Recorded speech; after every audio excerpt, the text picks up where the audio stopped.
कहानी शुरू होती है एक ऐसे स्पेस मिशन से जो सिर्फ साइंस का नहीं बल्कि इंसानी हिम्मत और कुर्बानी का इम्तिहान बनने वाला होता है। मार्स के लिए रवाना होने वाली स्पेसक्राफ्ट में सिर्फ 3 एस्ट्रोनॉट्स होते हैं और हर एक का रोल बहुत ही अहम होता है। मिशन कमांडर मरीना, जो अपनी पूरी जिंदगी स्पेस मिशंस को दे चुकी होती है, और ये मिशन उसकी रिटायरमेंट से पहले आखिरी जिम्मेदारी होती है।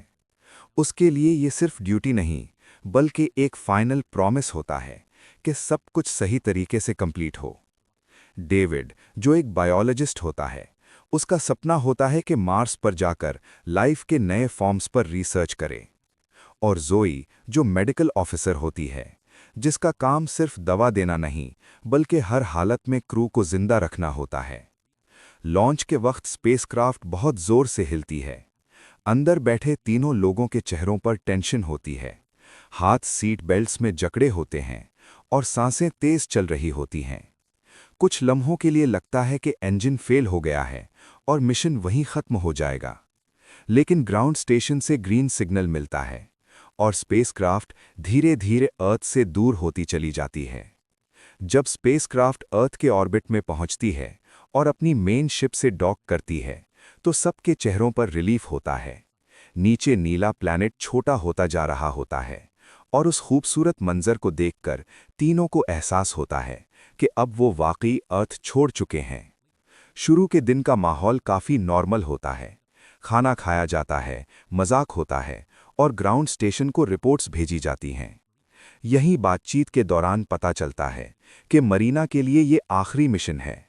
उसकी आवाज़ में एक अजीब सी खामोशी होती है, जैसे वो इस सफ़र को अपनी ज़िंदगी का आखिरी चैप्टर समझ रही हो। लेकिन ये सुकून ज़्यादा देर तक नहीं रहता। एक रूटीन सिस्टम चेक के दौरान मरीना की नज़र स्पेसक्राफ्ट के फ्लोर पर गिरे हुए खून के कतरों पर पड़ती है। पहले तो उसे लगता है शायद कोई मेडिकल एक्सीडेंट हुआ हो, लेकिन जब वो लाइफ सपोर्ट सिस्टम का पैनल खोलती है तो उसके होश उड़ जाते हैं। अंदर से एक आदमी बेहोश हालत में गिरता है। ये आदमी होता है माइकल। न मरीना, न डेविड और ना ही जोई कोई भी समझ नहीं पाता कि माइकल यहाँ कैसे आ गया, क्योंकि माइकल लॉन्च सपोर्ट टीम का मेंबर होता है और उसे लॉन्च के वक्त अर्थ पर होना चाहिए था।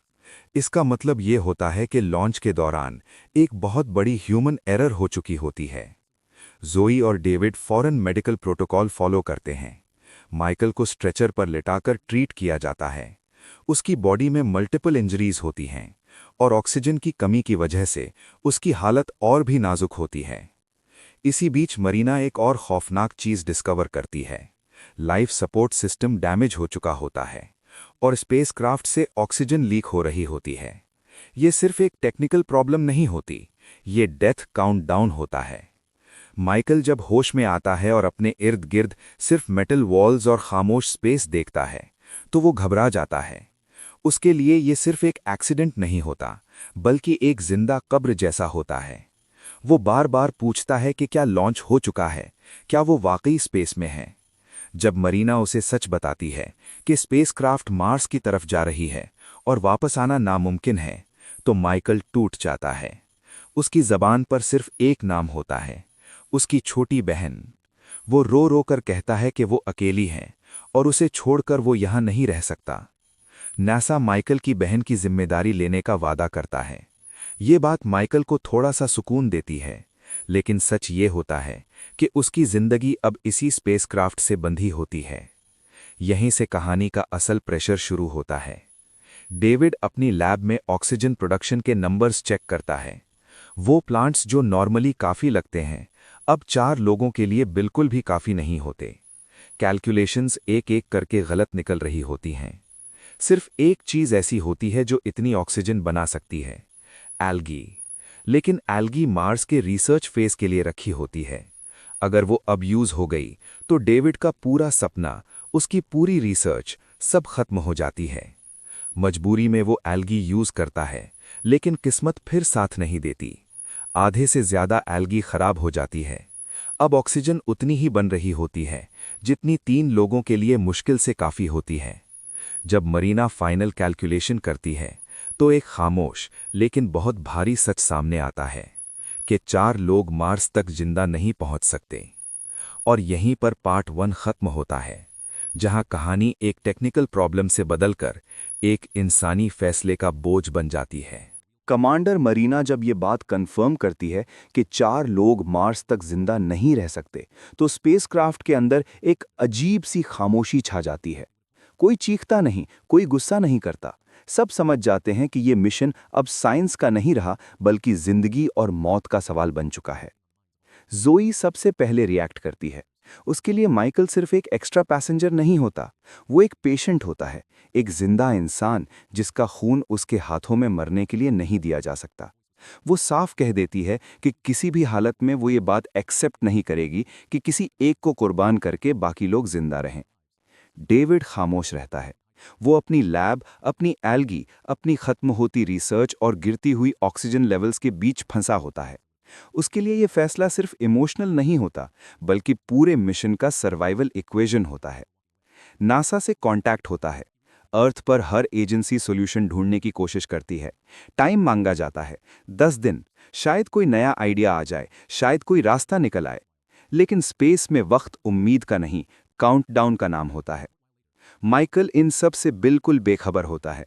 वो धीरे धीरे क्रू का हिस्सा बन जाता है। ज़ोई उसे सिस्टम्स समझाती है। डेविड उसे लैब के बेसिक्स दिखाता है। माइकल पहली दफा बिना डरे स्पेस के उस मंजर को देखता है जो लोग सिर्फ तस्वीरों में देखते हैं। उसके चेहरे पर हैरत होती है, लेकिन उसके पीछे एक अनजान सी उदासी भी होती है। दिन गुजरते जाते हैं। ऑक्सीजन के नंबर्स बेहतर नहीं होते। 10 दिन का वक्त 3 दिन में ही बेमानी लगने लगता है। आखिरकार डेविड टूट जाता है। वो माइकल को अलग बुलाकर सब कुछ सच सच बता देता है। वो कहता है कि माइकल के जिंदा रहने का मतलब है कि मार्स तक पहुंचने से पहले सब मर जाएंगे।